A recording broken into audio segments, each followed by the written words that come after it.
Welcome, everybody. I congratulate you on facing up to the weather and getting here rather than giving up.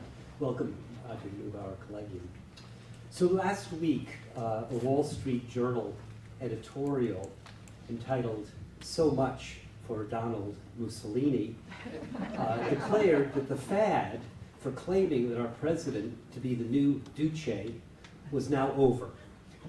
Quote, "We're referring to the conventional wisdom that moved without a moment of self-reflection from declaring Donald Trump to be a dangerous fascist to a hopeless incompetent," unquote. So for those of you who might think that my timing is slightly off, that David Kertzer should have given his talk here 2 weeks ago, just as that fad was reaching its height, I can assure you that when I invited him to speak, this analogy between President Trump and Mussolini was nowhere in my mind. Back then I had no idea Mr. Trump would be president. In fact, I didn't have any idea of that until about 3 in the morning on November 8th, when my daughter woke me up with a text. So if you want anybody to give you advice about the political future, don't come to me. But what was I thinking when I invited Professor Kertzer to come? The Neubauer Collegium exists to promote imaginative research into issues of serious human concern. And as a result, many of our research projects require thinking that occur on both sides of the traditional divide of humanities and social sciences. I think this reflects something important about the human mind, how it approaches and understands the world. The humanities and social sciences may specify different areas of inquiry, but more importantly understood, they deploy different manners of thinking, different postures of the mind. In the social sciences, there is an aim to develop methods of inquiry to keep the inquirer at a distance from the object of inquiry, so as to guarantee acquisition of genuine empirical data. In the humanities, by contrast, we expect serious engagement with Rembrandt's self-portraits, for example, or Shakespeare's Hamlet, to shape not only our conception of human individuality, but through that revised conception, to shape individuality itself. This shaping of humanity is direct, working through the very conceptions of humanity that are being developed.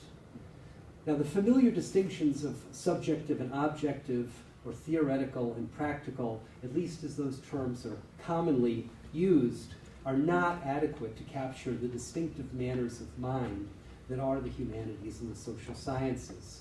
I take it, for example, that there's a robust conception of objectivity that is appropriate to research in the humanities, but that's more than I can go into right now. Now, the history department at the University of Chicago is located within the social sciences division, while in many other universities it is located within the humanities. And I take this to be more than an arbitrary social fact. History has an uncanny relation to the division between social sciences and humanities, because there is something uncanny about what it is for us to have a history. And I think the uncanniness enters with the first person plural pronoun. It is a very different task to give an account of the first 10 seconds of the universe than to tell a history that can be in any way recognized as our history, however broadly our or we is construed. And this is because we are animals whose histories are partially constituted by conceptions of those histories. When it comes to human history, the discipline cannot rest comfortably on either side of the divide between social sciences and humanities. For informing histories, we may be forming ourselves. Now, that is one reason why the form of history is often as much in question as its content. For the forms of history will have their own roots of efficacy, shaping in ways we may not yet well understand how past facts become our history. Now, David Kertzer's work is a remarkably imaginative attempt to create forms that are adequate to the moral seriousness of the historical content he wishes to communicate. I do not think it is correct to say that his books, notably The Pope and Mussolini, The Secret History of Pius XI and the Rise of Fascism in Europe, and The Kidnapping of Edgardo Mortara, I don't think it's correct to say that these read like novels. When one reads a novel, however gripping or realistic, one reads it against a background knowledge that it is a novel. When one reads Kertzer, it is a gripping read, all right, heartrending, yet it comes without the background reassurance that it's fiction. And I think this is much more than writing history in a popular form. His writing facilitates a shift in our relationship to time. In the period after the fall of the Berlin Wall, there arose an idea that got taken up in the intellectual culture of the New York Times that history had come to an end. In this picture, there would of course be hiccups and disruptions, but basically we were in a different kind of era from the historical past. And part of what it was to accept this picture was to shift one's relationship to past time. If we were no longer in history, that interest in it, that is, an interest in history, would become or be basically theoretical, knowledge pursued for its own sake. And there was a tendency to think, however inchoately or tacitly, that history itself was in the past. And the idea that the past might be haunting us in ways that we do not understand faded in salience. Now, of course, that thought that history might be at an end no longer seems as compelling as it once did. There's a history to the thought that history is at an end. There's been a rise in anxieties about the future of political identities across the United States, Western Europe, and the Middle East at least. And the anxiety spread across political affiliations, though there are marked differences in how people deal with these anxieties. What is it going to mean to be an American, for example? Or will people continue to understand themselves as Europeans or not? What is it going to mean to understand oneself as British or as a citizen of any of the current countries in the Middle East? Categories we recently took for granted no longer feel secure. And one effect of this rising anxiety is that the past comes closer. The 1930s no longer seem as far away as they once did. Now, it's a remarkable merit of Professor Kertzer's writing that he has crafted a form that is responsive to our times, as well as being responsible for the past times of which he writes. And one needs to be able to do both if one's writing is to serve as a witness. In my experience, when one reads David Kertzer's books, one cannot hold on to the calming thought that the past was long ago. Kertzer's writings confront one with a past that contains injustices and suffering, complex social and political institutions, and the struggles that flawed human beings make within them. A past that comes to seem like unfinished business. His writing is not moralistic, and it is not directive in the sense of advocating any particular route that his readers should take. Rather, the writing serves as a call to historical and ethical responsibility. And that is why I invited David Kertzer to come give a director's lecture at the Neubauer Collegium. David Kertzer is the Paul Dupuy University Professor of Social Science and Professor of Anthropology and Italian Studies at Brown University. From 2006 to 2011, he served as the provost there. He's a member of the American Academy of Arts and Sciences. His book, The Pope and Mussolini, won the Pulitzer Prize in 2015, and The Kidnapping of Edgardo Mortara is currently being made into a film by Steven Spielberg. And he is serving as a consultant on that film, which I suspect is fun.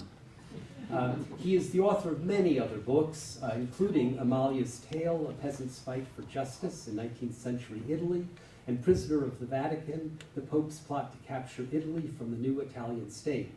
Now, there's obviously much more I could say, but I hope I have said enough to make it clear that it's a special privilege to have David Kertzer with us. Please join me in welcoming him to speak on the topic, Mussolini the Pope and Italy's Racial Laws. Thank you.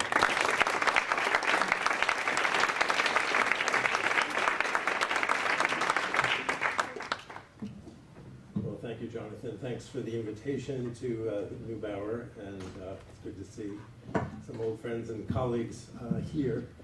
I guess let's start with that slide just to give you a picture of some of the main protagonists I'll be talking about.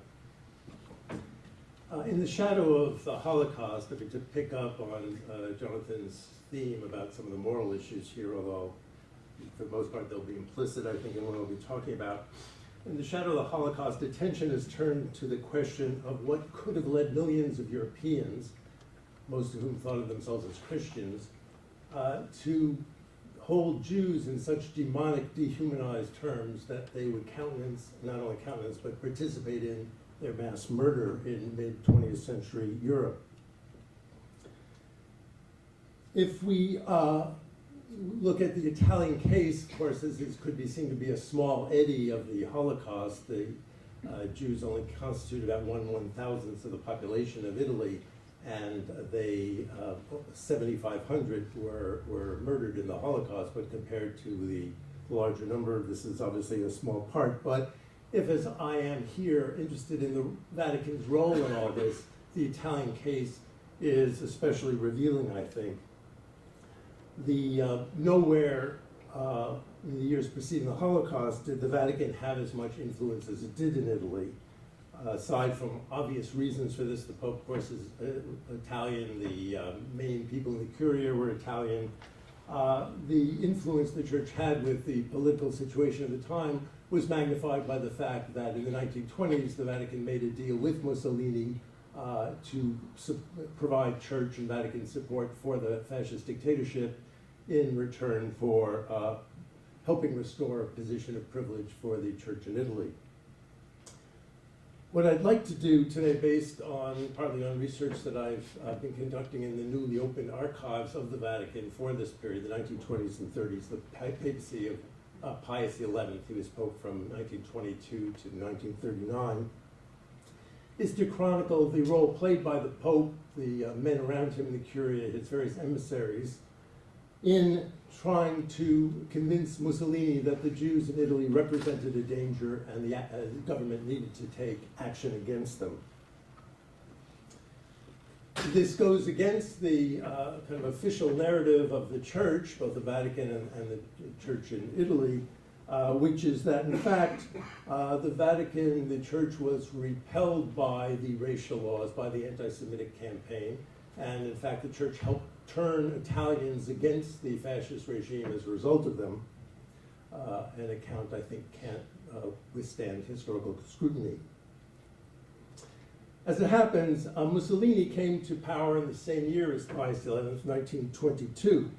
At the time he came to power, he would not seem to have had anything particular against the Jews. In fact, his longtime mistress, Margherita Sarfatti, was not only his lover, but also his kind of political tutor in many ways from the years of World War I through the early 1920s. She was a Jewish woman from Venice. Moreover, they were Jews active in the fascist party, something, of course, inconceivable in the comparable German case. There were Jews who were fascist mayors and even some in the national government. So historians, as a result, have hotly debated what it was that would have led Mussolini in 1938 to turn against Italy's Jews and begin the vicious campaign against them. In these debates, the Vatican and the Church has generally received very little attention, something I think needs to be remedied if we're really to understand what happened. Now, by far the most important source of anti-Semitism in Italy at the time that Mussolini came to power was the Roman Catholic Church, and this had been true for many years. Now, I should say it's probably not necessary that all this changed with the Second Vatican Council, and since the Second Vatican Council in the 1960s, a very different situation pertains. But if we think about when the modern anti-Semitism took shape in the last 2 decades of the 19th century, the Church in Italy, the Vatican plays a very major role. What I'd like to focus on, just to give you an example, but it's an important one, is the role played by Civiltà Cattolica. So this is the journal many of you, I imagine, are familiar with. It was founded in 1850, shortly after Pius IX. Pius IX was driven out of Rome in 1848 with the revolution. He comes back in 1850, and it was decided that they needed to have a journal which got out the message of the Vatican's position and the Pope's perspective on the major issues of the day. And so a collective of Jesuits was established, the director of which had been appointed by the Pope and still is today. And moreover, before any article could be published, the draft of the article had to be brought to the Vatican to be approved by the Secretary of State, and this is still true today, as well for Civiltà Cattolica. The journal itself was at a level much above the masses. It wasn't a journal for directly influencing the masses, but it was something read by Catholic opinion leaders, the editors of Catholic local newspapers, and so on, and filtered down. In fact, if you look at diocesan bulletins and other local Catholic publications throughout Italy, they would, sometime after the articles appeared in Civiltà Cattolica, have their own version of the same arguments.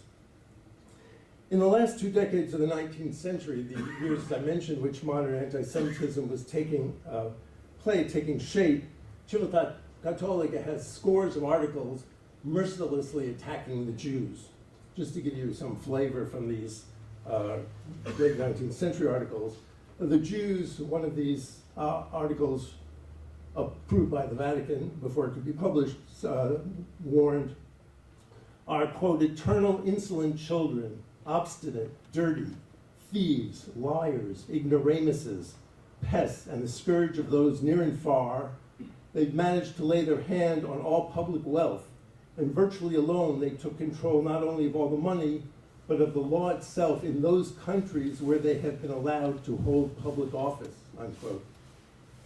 The journal goes on to say the church had long taught that Jews should not be given equal rights, that it opposed the emancipation of the Jews in one country after the other in 19th century Europe, including Italy, on the grounds that if Jews were given equal rights, they would reduce Christians to their slaves.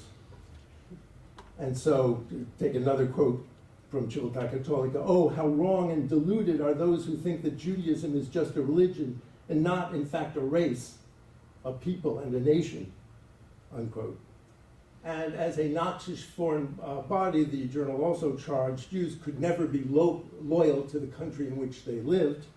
Rather, they schemed to exploit the generosity of their Christian hosts, who foolishly gave them this possibility by emancipating them. The election of Achille Ratti in 1922 did nothing to change this cascade of anti-Semitic articles in the Vatican-approved journal. Here we have Ratti, shortly after his election as Pope, at his desk. He, by the way, was an intellectual. He had spent his life as, most of his life, as a librarian, including ultimately the Vatican librarian, before becoming cardinal and then rather quickly becoming Pope.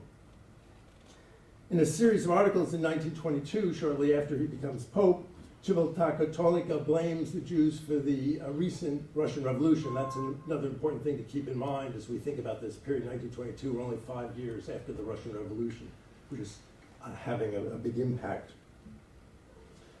And the articles blame the Jews for the Russian Revolution, and they sound the alarm against a vast Jewish conspiracy aimed at ruling the world.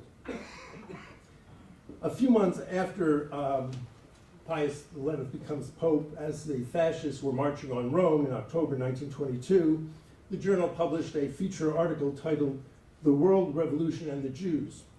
It described a world in chaos with strikes, labor strikes, and unrest orchestrated by secret forces whose goal was communist revolution.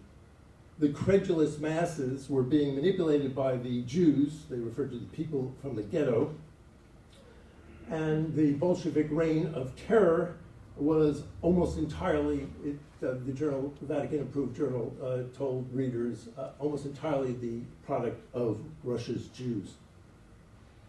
This, of course, is a theory that the Nazis, as well as the Jesuit journal, would push throughout the 1930s.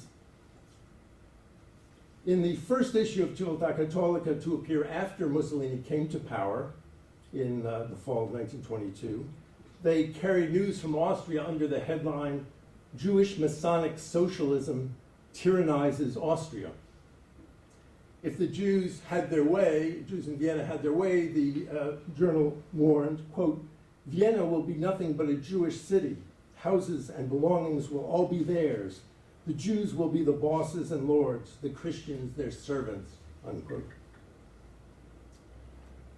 And then in the years that follow, from 1922 to 1938, when Mussolini finally does impose the anti-Semitic racial laws, the journal repeatedly called for European states to introduce measures to restrict the rights of Europe's Jews.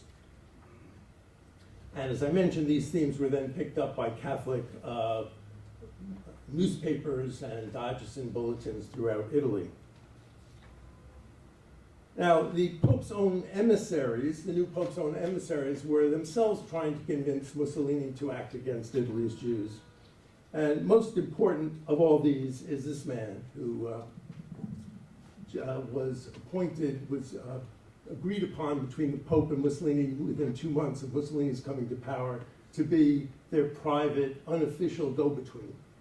A Jesuit, he's also a historian. Some of you may be familiar with his works on the history of the Jesuit order. Pietro Tacchi Venturi. Tacchi Venturi met one-on-one with Mussolini more than 100 times over the next decade and a half or so. Nobody met that often one-on-one with Mussolini other than his own internal fascist guard.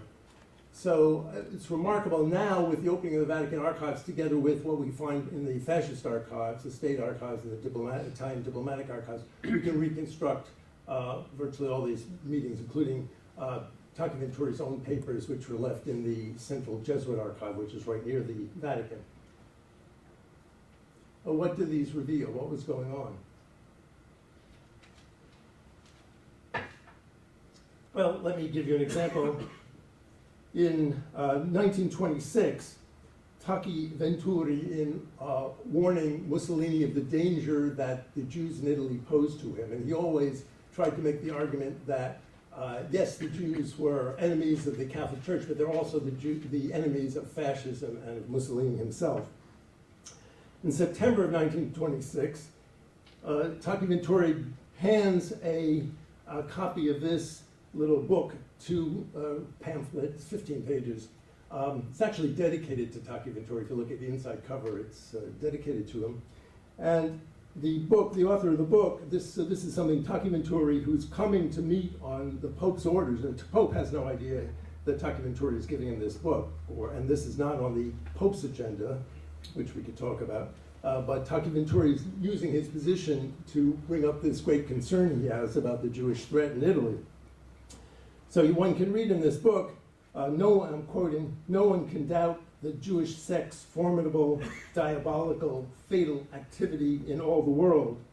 The author warns that the Jews were responsible for Bolshevism and, quote, "to destroy current society and dominate the world by themselves as their Talmud prescribes." In 1928, the Pope, through the Holy Office of the Inquisition, ordered the dissolution of a Catholic group, a worldwide Catholic group called Friends of Israel. Friends of Israel had been set up by various Catholic clergy. In fact, it had many bishops as members, priests and bishops as well as Catholic lay people.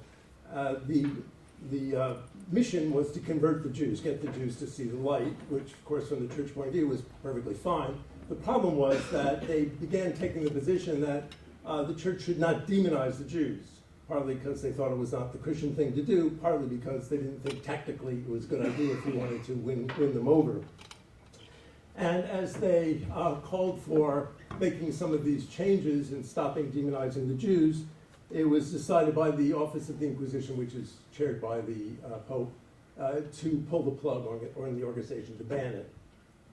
And the Pope asked the man who had been a long-time editor of Civiltà Cattolica, although at this point retired from the editorship, to write the explanation for why the church was banning this Friends of Israel organization, and which he publishes in Civiltà Cattolica. Let me just quote from that. "In the painful struggle against the Jewish danger," Rosa explains, "the church had always taken care to balance charity and justice, avoiding and explicitly combating the excesses of anti-Semitism." This also is a common theme in the church at the time. There was kind of good anti-Semitism and bad anti-Semitism, which we could also talk about later. But, Rosa says, Catholics could not ignore the peril that the Jews posed.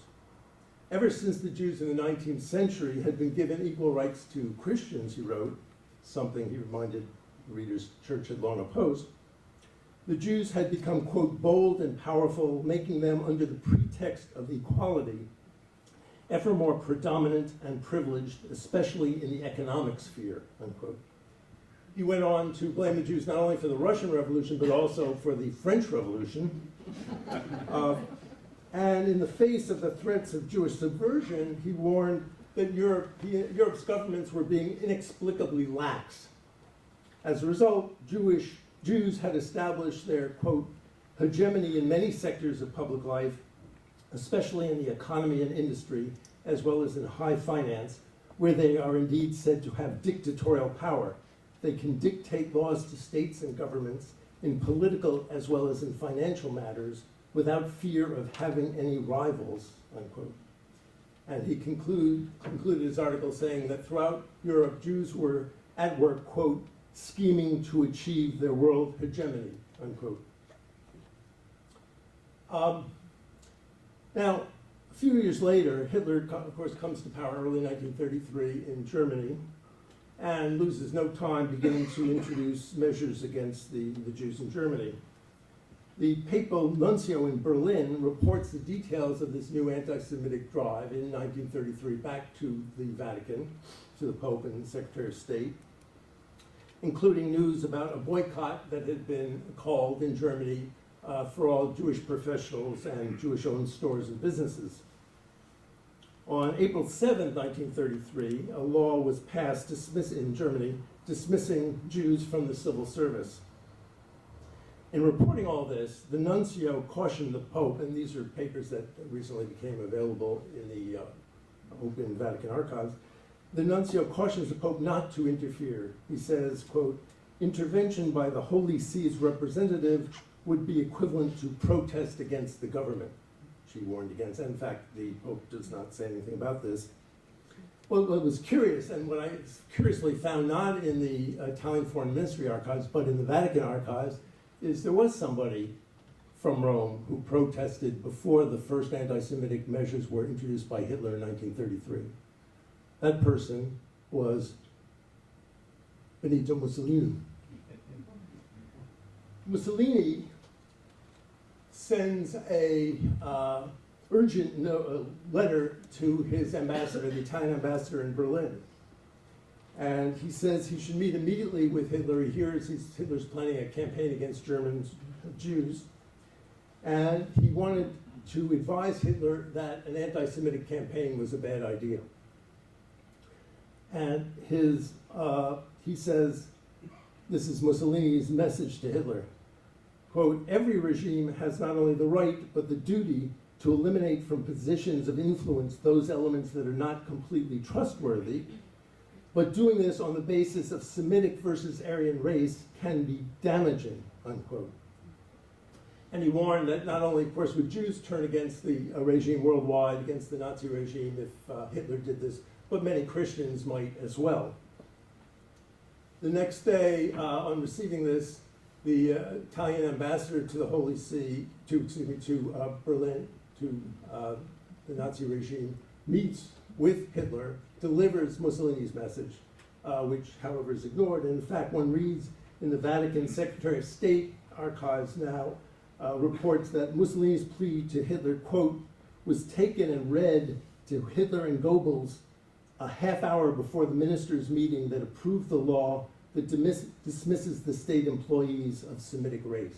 This is the first anti-Semitic measures taken by the Nazi regime back in April 1933. Now, no one close to the Pope was more eager to spread the word of the Jews' nefarious plotting against fascism and against good Christian society in Europe than this man, the worldwide head of the Jesuit order, is Jesuit Superior General Vladimir Ledachowski. Ledachowski could also be relied on by Mussolini to stamp out any criticism of the fascist regime. For example, in January 1936, so we're in the middle of the Ethiopian campaign, you recall, in October 35, Mussolini sends the Italian army into Ethiopia. There are worldwide protests. The League of Nations announces a boycott, which potentially could be crippling to Italy. And so in the middle of all this is they're dropping their chemical weapons, seem to be in the news again, unfortunately, but dropping chemical weapons on the poor Ethiopians. Mussolini reads that in Mussolini, unlike some other leaders, my wife gets upset at me because one asked to write an op-ed about this comparison that was mentioned in introduction about Mussolini and our current president. My feelings in many ways, it's unfair to Mussolini. Mussolini, aside from speaking 4 languages, voraciously read the world's press, and so he read the American Jesuit magazine, many of you are familiar with, still published today, America, and there was a critical article about the fascist regime and its campaign against Ethiopia. So he sent his ambassador to the Vatican to speak with Ledowski.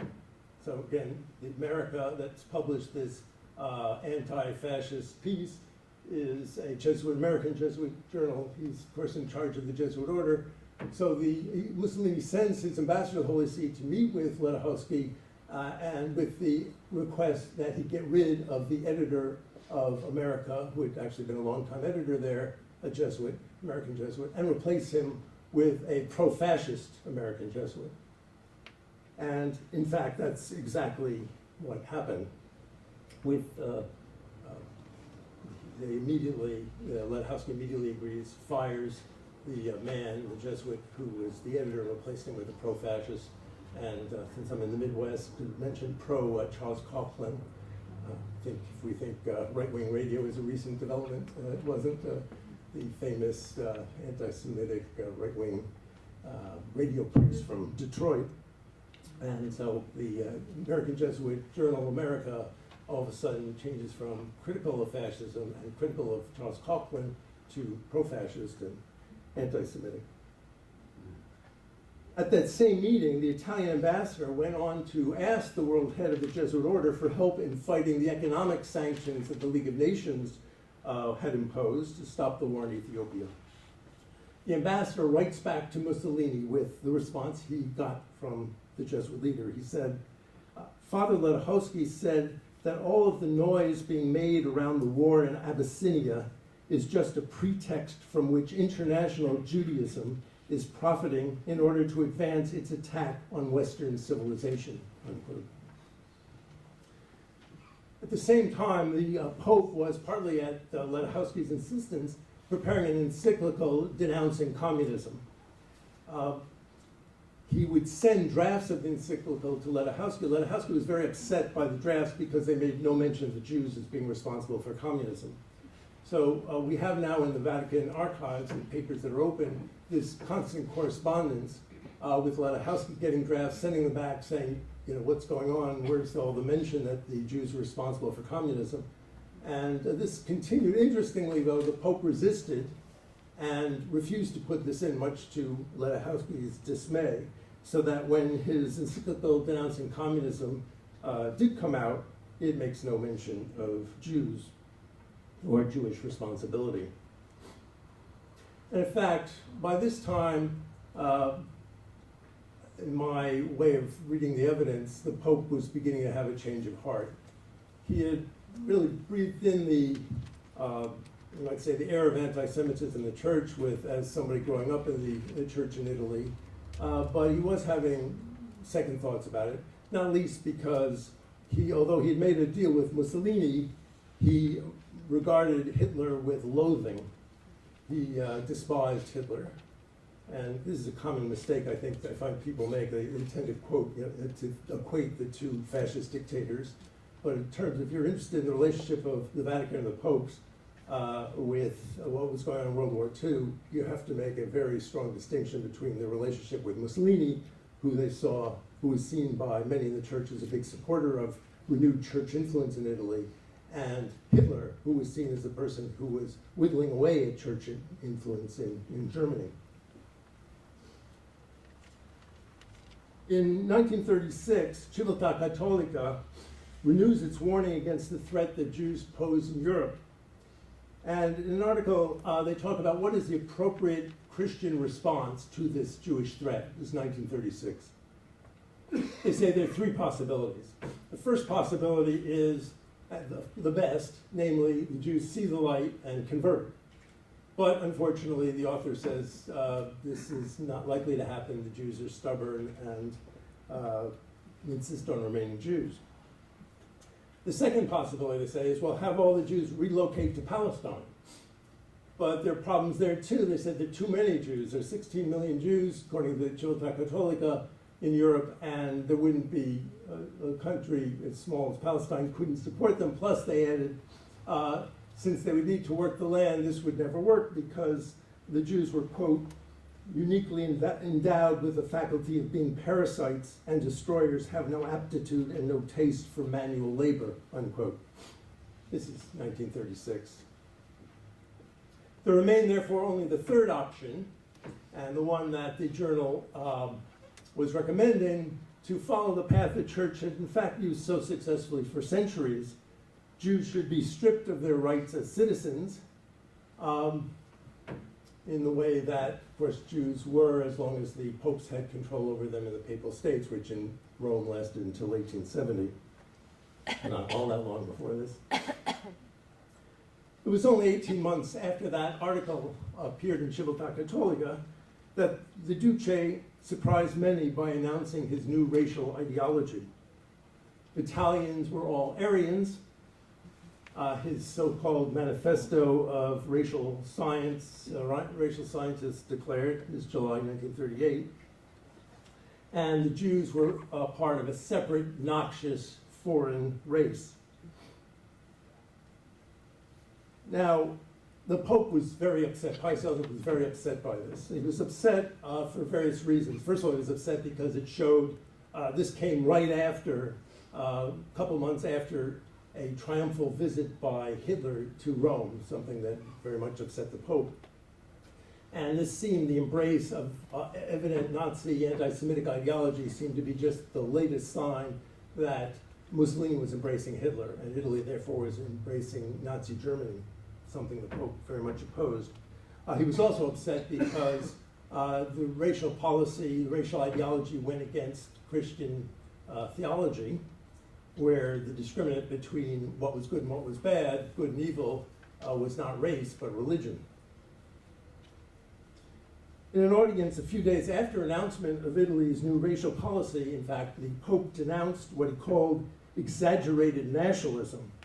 He said there's only one great human race, the Catholic race, and he said, this is what really got Mussolini angry, he said, one can ask how it is that Italy, unfortunately, felt the need to go and imitate Germany. There's nothing, if you wanted to make Mussolini angry, there's nothing you could do more than say he was trying to imitate Hitler. Of course, he saw things the opposite way around, that Hitler was kind of his own acolyte. And so Mussolini orders that no Italian paper publish the Pope's remarks, and had his foreign minister, Galeazzo, well, here's an image of that visit of Hitler to Rome in May 1938. So he sends his son-in-laws, this actually has, son-in-laws are back in the news here. He too had a son-in-law who was a kind of key man. He had made at age something like 33 to be his foreign minister. And so he sends Galeazzo Ciano, there's a picture of him there, to meet with the papal nuncio, whom you see there, Borgoncini, and to warn him that if the Pope continued his attacks, it would provoke a major conflict, that if the Pope continued to criticize the racial campaign, the anti-Semitic campaign. And so Ciano later recalls, he said, I spoke very clearly to Borgoncini. I explained the promises and the aims of our racism, unquote. He was pleased by the response of the papal nuncio, which he describes as follows. He appeared to me to be very convinced, and Chano added, quote, he revealed himself to be very anti-Semitic, unquote. When the nuncio, says Borgoncini, subsequently met with his Italian counterpart, which show here with Chano, this is Chianti, who's at this point the Italian ambassador to the Holy See. So Borgoncini, the papal nuncio, meets with Chianti, the Italian ambassador to the Holy See, and he does everything he can to placate the fascists. He says that what the Pope was angry about, he tries to explain, was not the campaign against the Jews, it was concern that they imitate Germany's anti-Semitic measures, which also hit at Catholics who had formerly been Jews, or were children of Jews. And this would be a big sticking point. In fact, the only thing that the Vatican would ever protest in the anti-Semitic campaign was exactly that the laws were interpreted to apply to Catholics who had formerly been Jewish, or had Jewish heritage. But Mussolini was very worried about the damage that the Pope could do to his racial campaign. He had to get broad popular support. So again, when Hitler announces his anti-Semitic campaign, could not have created a lot of surprise in Germany. But in Italy, this did create surprise because the fascist regime had not previously been identified with anti-Semitism. And so, and the other thing is, it was part, of course, of Mussolini's embrace of an alliance with Nazi Germany, which itself was not going to be an easy sell to the Italian population, which not that long ago had waged war against Germany, the First World War. And the whole notion of an Aryan race that included not only the Germans, but also the Sicilians was kind of a hard sell. So Pignati tells Mussolini he knows the person who can help keep the Pope quiet, who'll be sympathetic to the anti-Semitic campaign, namely the man we saw before, the worldwide head of the Jesuit order, Ledachowski. So the fascist ambassador, the Italian ambassador, goes to see Ledachowski and then describes back to Mussolini his meeting. He said, quote, I went to see the general of the Jesuits because in the past he did not hide from me his implacable loathing for the Jews, whom he believes are the origin of all the ills that afflict Europe, unquote. And not surprisingly, Ledachowski, in fact, was very sympathetic to the ambassador's concerns, and he laments, the Jesuit head laments the fact that the Pope had these outbursts against the racial campaign, which he attributed to senility. He said that the Pope was weakened by old age, it influenced his judgment, and the Pope, said the Jesuit head, quote, does not reason and does not want to hear reason, unquote. And he added that Cardinal Pacelli, the number 2 in the Vatican, the Secretary of State in these years, later to become Pope Pius XII, the successor of Pius XI, that he too was very upset by this. And the two of them, Ledachowski and Pacelli, kind of traded this kind of hand-wringing. And they were, together with Taki Venturi, that the Jesuit intermediary, and others, they were doing everything they could to calm the Pope and keep him from speaking out against Mussolini or against the racial campaign. But he says of Pacelli, who formerly had influence with the Pope, the Secretary of State, the Jesuit head says, the Pope no longer listens to him as he once did. He carefully hides his plans from him, that is, the Pope hides his plans from his Secretary of State, Cardinal Pacelli, and does not tell him of the speeches he will give, unquote. Meanwhile, not only Civiltà Cattolica, but the Vatican Daily newspaper, L'Osservatore Romano, which of course is still publishing, was reacting to the new Italian anti-Semitic campaign by reminding readers of the need to take repressive action against the Jews. In an August 14th, the timing here is very important, August 14th, 1938, because the first racial laws basically will be announced just a little more than 2 weeks later. August 14th, the Vatican Daily recalled that over the centuries, the popes had regularly introduced restrictive laws in an effort to protect good Christians from the depredations of the Jews. In a passage that would be quickly picked up in newspapers throughout Italy, L'Osservatore Romano explained that while the popes had always shown compassion in dealing with the Jews, this should not be misunderstood. And I'd like to read about a paragraph, but this is from the daily newspaper of the Catholic Church, which, by the way, was the only, of the Vatican, the only publication in Italy not subject directly to fascist censorship. So this is what they say.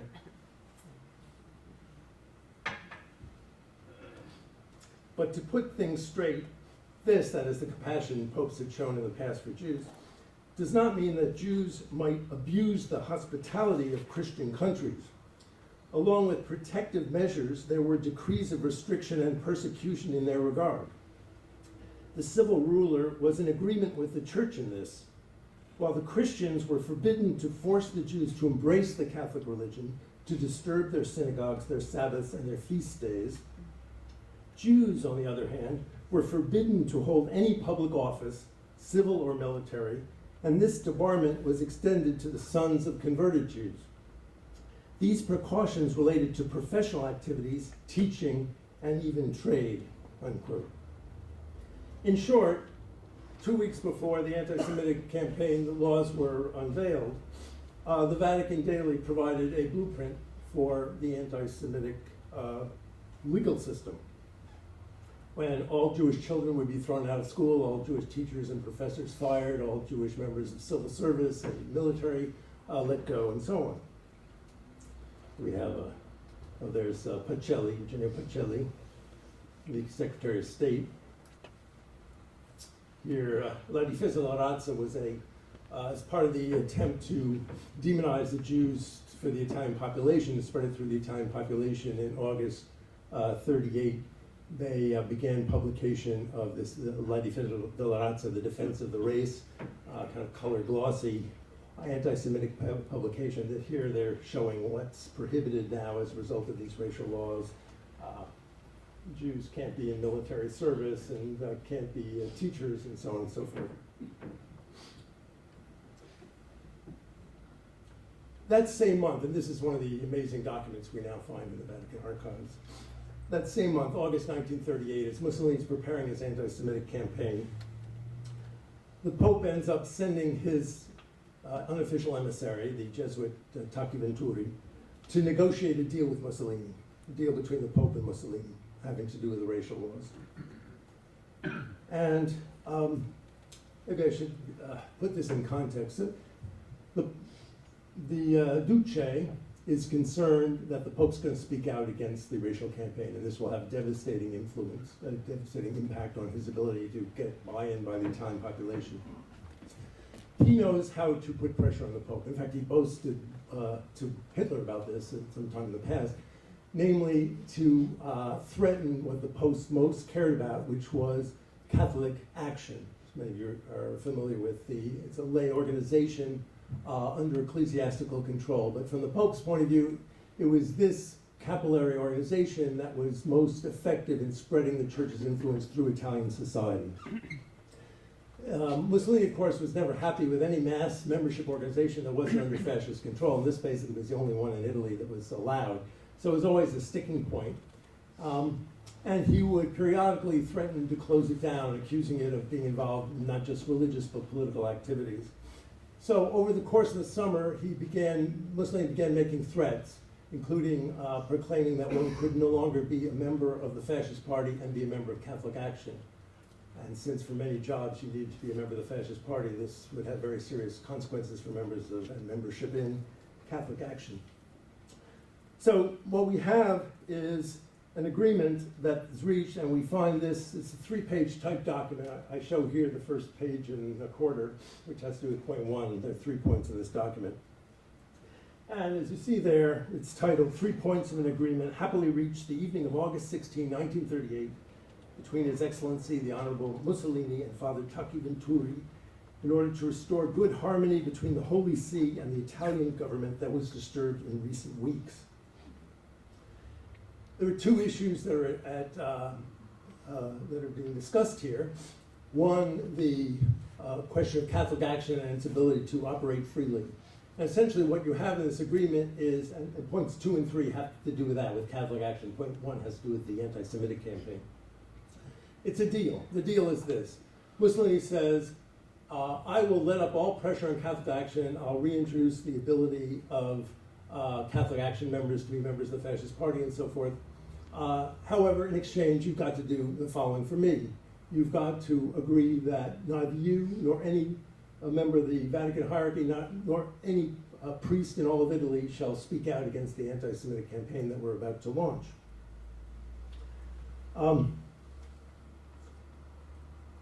Now, the point one, which you see here, entitled The Problem of Racism in Judaism, let me just read a little bit of the language, because it says that they won't, one thing that Mussolini agrees as part of this accord, that the action he would take would be no worse than that taken by the popes themselves, as long as they had power over the Jews in Italy, or that part of Italy they ruled, which they did in Rome, as I mentioned, until 1870.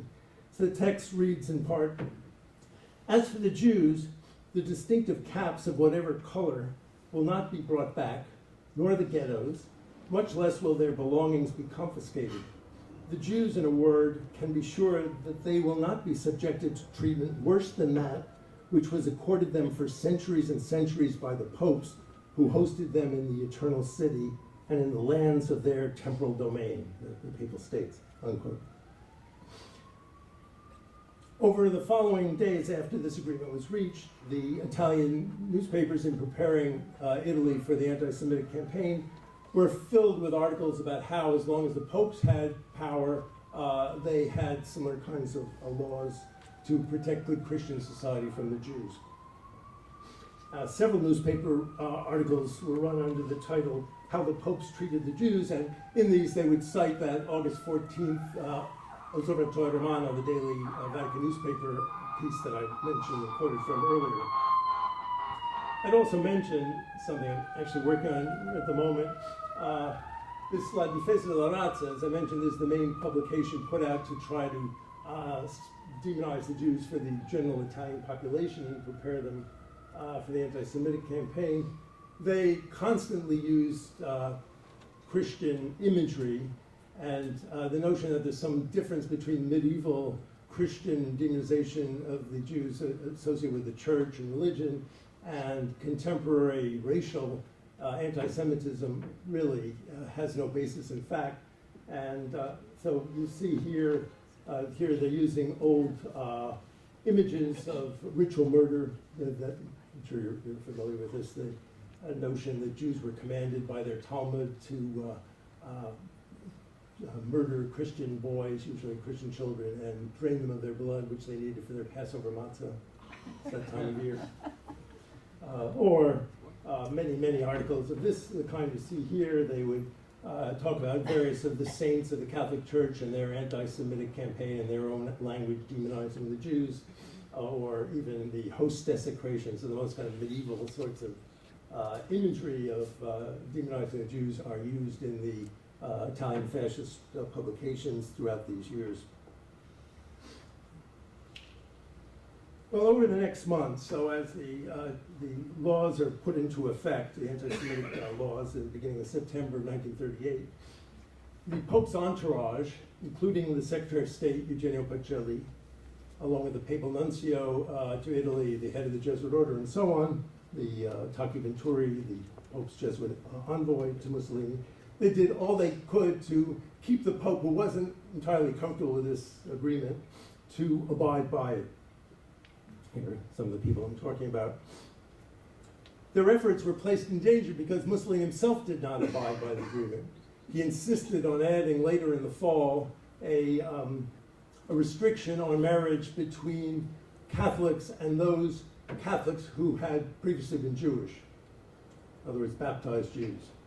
And this infuriated the Pope for a couple of reasons. One, it went against church doctrine, of course. If you had been baptized, you should be considered Catholic, not Jewish anymore, and therefore able to marry another Catholic.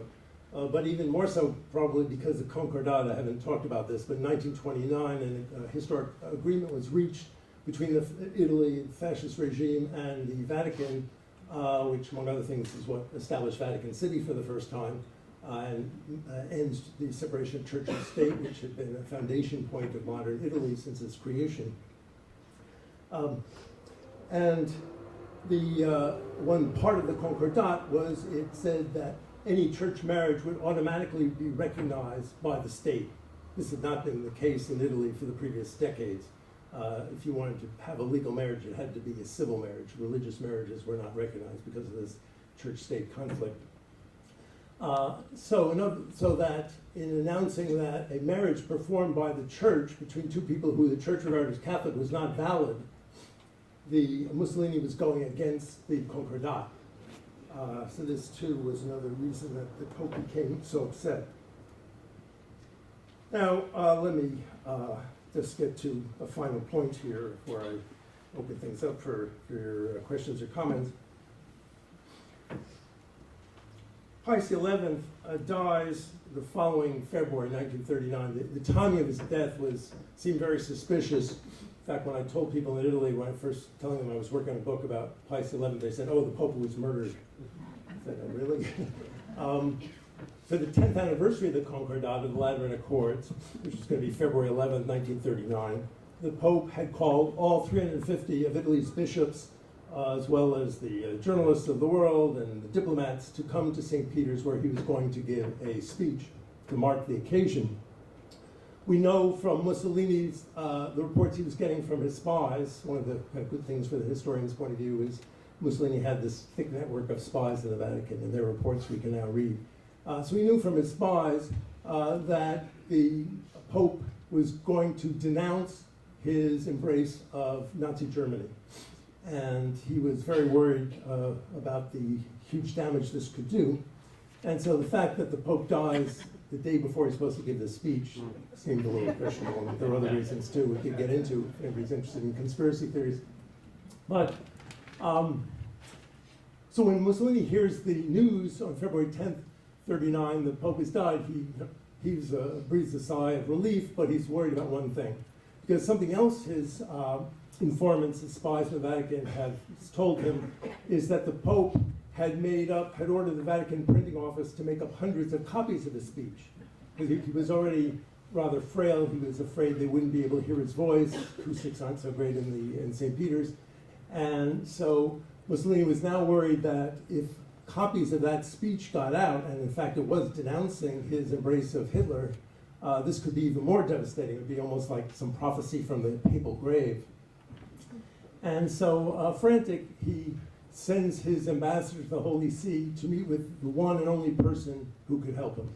The person who's responsible for the Pope's effects in this interpapal period, the papal chamberlain, who was Eugenio Pacelli, his Secretary of State.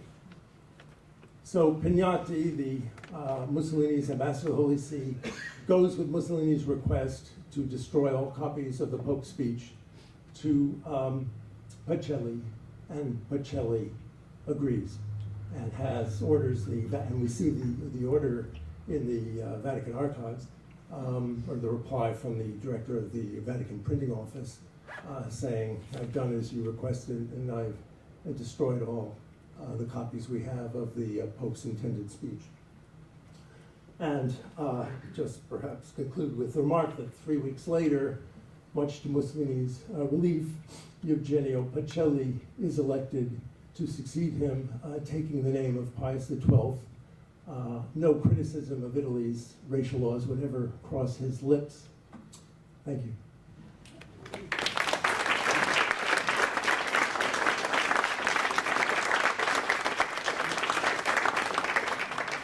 So we have some time for questions, and then we will have a reception afterwards. And if you don't have a chance to get recognized in the question period, you know, talk to the speaker, please. No copy was ever saved. Could you speak into the microphone? There's a microphone. Oh. So no copy has ever been found of the speech. Of the So we speech. have no idea what was really in it. No, well, it depends what you mean by copy. The original was found. The original. So was he found. ordered all copies destroyed, all these printed copies, but we now, first time in 2006 when they opened these archives, can read the original, which is kind of disappointing. So it was a speech that Mussolini had been very upset by, but it was not the ringing denunciation of fascism that his spies had led him to believe. It did things like it warned all the bishops that they should not say anything sensitive on the phone because the fascists had their phones tapped. It makes some negative recommendation to Hitler's racial campaign, but it doesn't withdraw the support of the Vatican for the fascist regime, which is what Mussolini was most concerned about.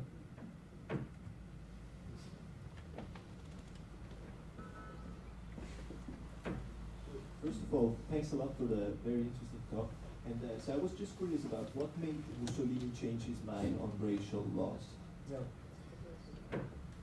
This is, as I mentioned, a controversial question.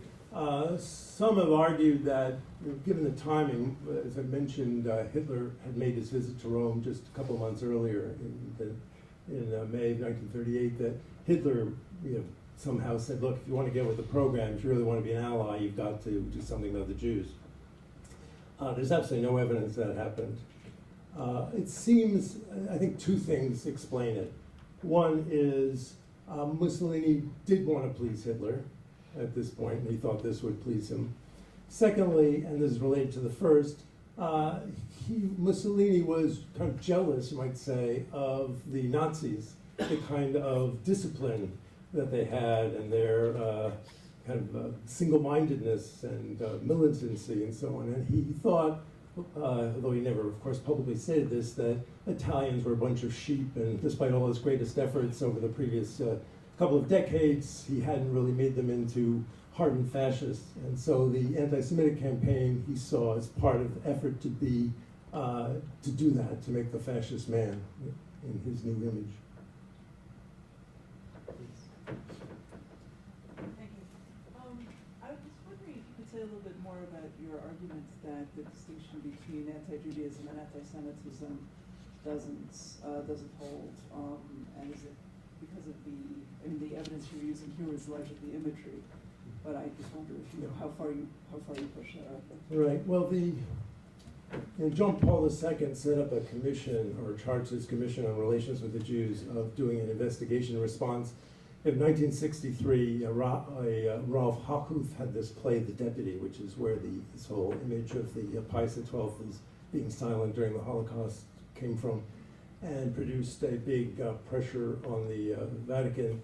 And so John Paul II, as part of this, called on this group of cardinals and other theologians to look into the question, did the church bear any responsibility for the demonization of the Jews that led to the Holocaust? And in a report called We Remember Reflections on the Shoah, which came out in 1998, they came up with a response. And the Pope wrote a kind of preface to the report, so it couldn't have been more high-level or official. And it said that, no, the church did not, that there were two totally different things. There was anti-Judaism, which was based on religious ideas about Jews as deicides and so forth, cast out by God to wander the earth, which was unfortunately promulgated, they said, by some sons and daughters of the church, kind of curious language, distancing the church even a little bit from that. But in any case, this had nothing to do with what the kind of demonization of the Jews that led to the Holocaust, which they said was based on racial, economic, social, political arguments. Now, as you hopefully you've got some idea from Civiltà Cattolica, but there are many other sources for this. The church organs were demonizing the Jews on all those issues. Now, the one issue you could say, or one point that separated them was racial. But even the racial was not, for most people's point of view, was not what was really upsetting them about the Jews. So it was, if you wanted to scare people about the Jews, it wasn't that they were racially different. It was that they were scheming for world domination. And that's what was being promulgated both by the Nazis, by the fascist regime, and by the Catholic Church. So, I mean, just very briefly, that's the way I see things.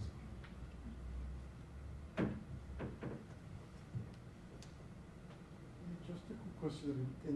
I don't know that much about this, but would it be fair to say, based on what you talked about, that the Jesuits played a leading role at least in the intellectual articulation of this sort of virulent anti-Semitism? Is that really a fair account of the role they had within the church and therefore in the larger discussion, or is it just pure coincidence that all these people you were talking about were Jesuits?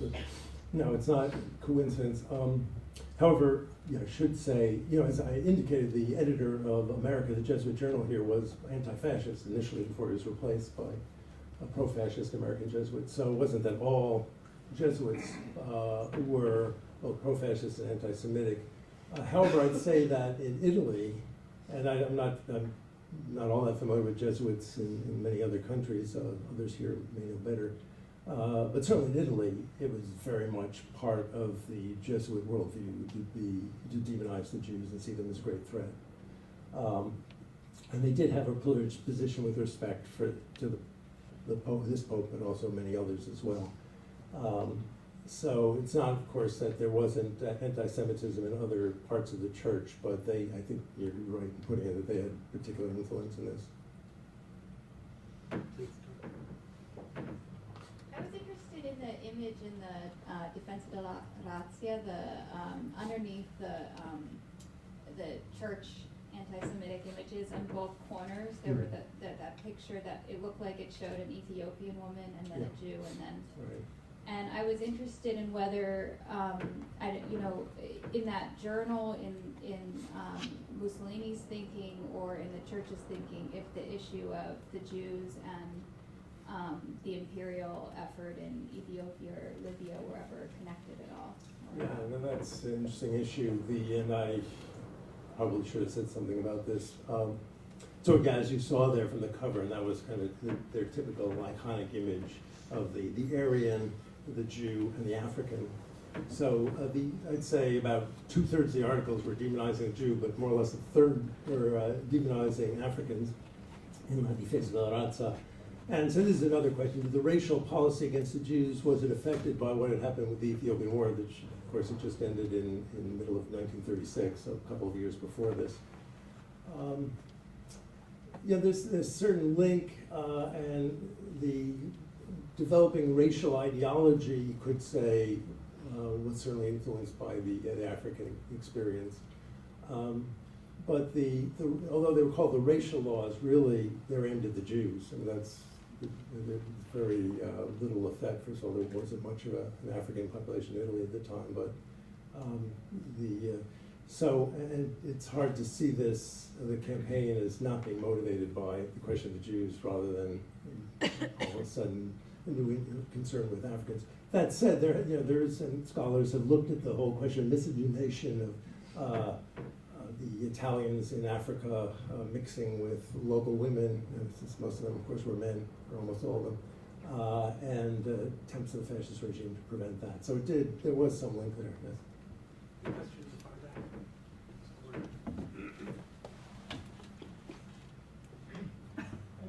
I would guess that the assassination conspiracy surfaced, I don't know, within hours or days.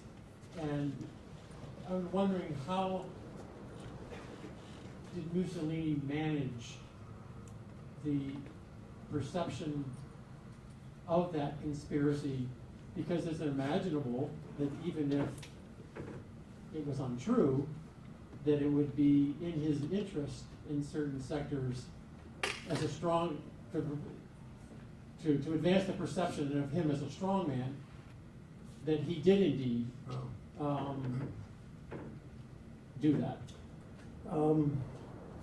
Well, let me give you another part of the conspiracy theory and then address the question directly. The Pope's long-time doctor was himself sick in bed the whole week before the Pope died.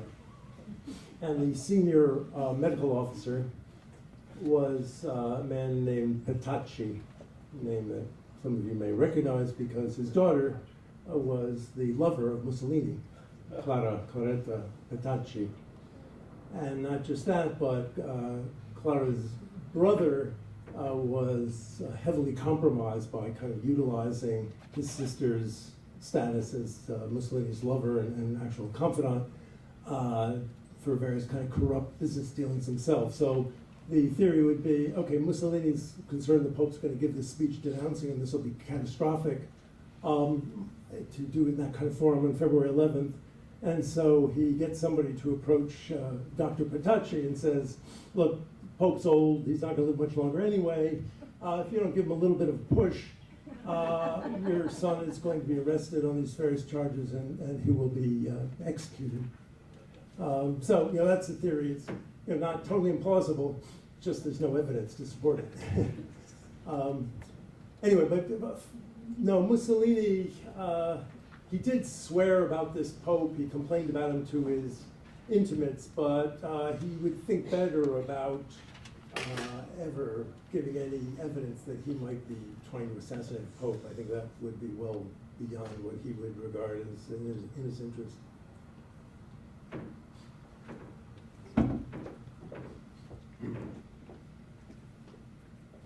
Wasn't Pacelli the papal nuncio to the United States in 1937-38?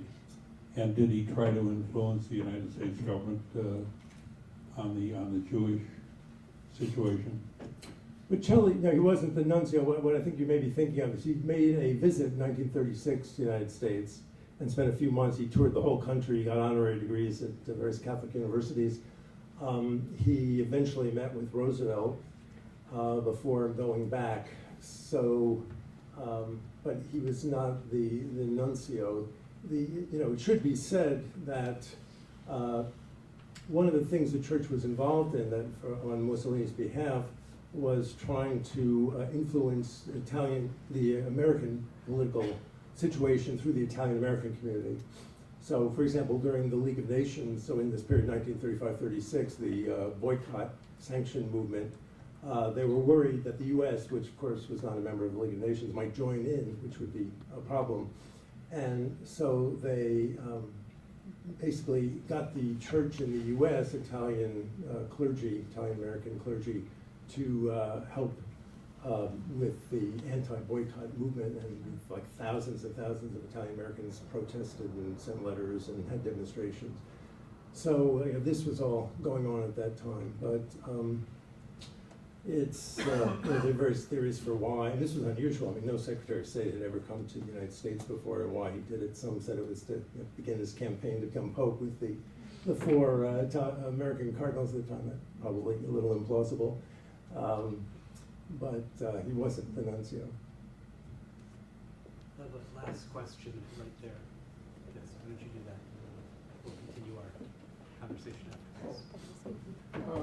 Could you say a little more about the relationship between the Pope and Cardinal Pacelli, and whether the Pope tried to reduce his influence or remove him in view of their differences in their opinions about the racial laws? Yeah, this is one of the somewhat perplexing things. The Pope so Pacelli, the original Secretary of State, Pietro Gasparri, of the Pope in the 1920s, had been the Secretary of State there when he took office, so he just continued him, but he wasn't kind of the Pope's own man.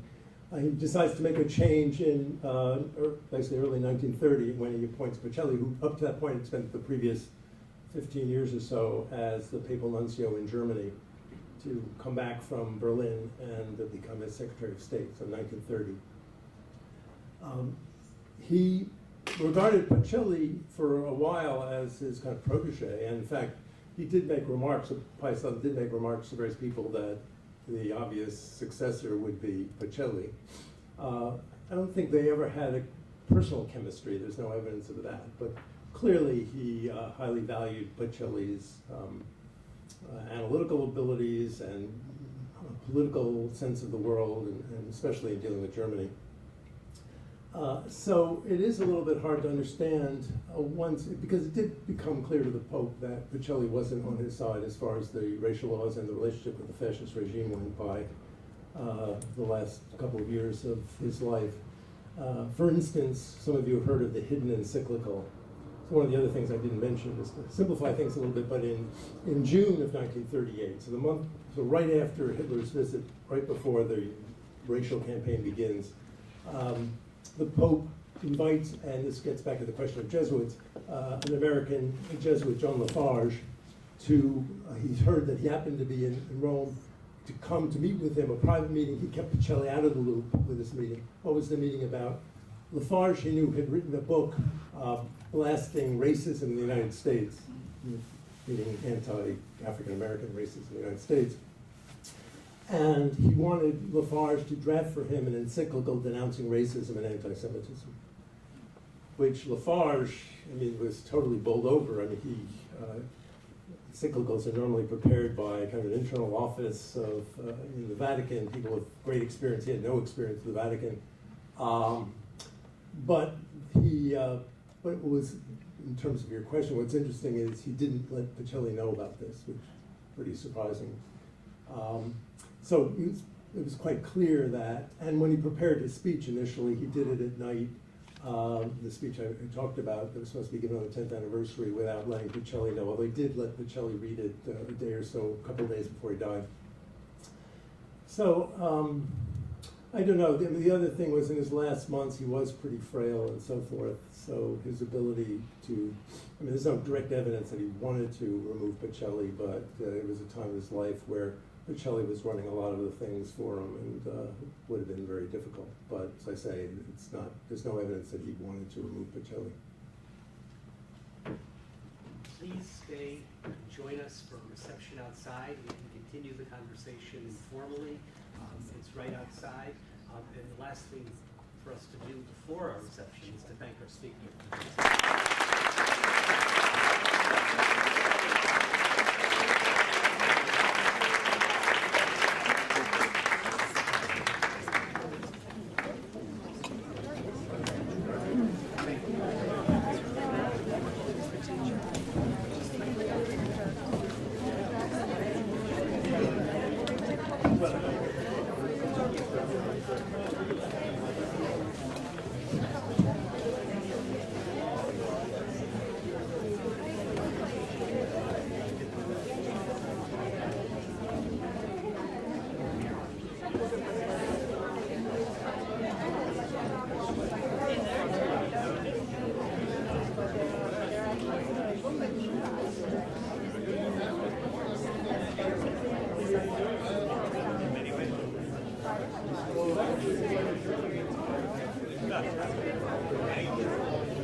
Thank you.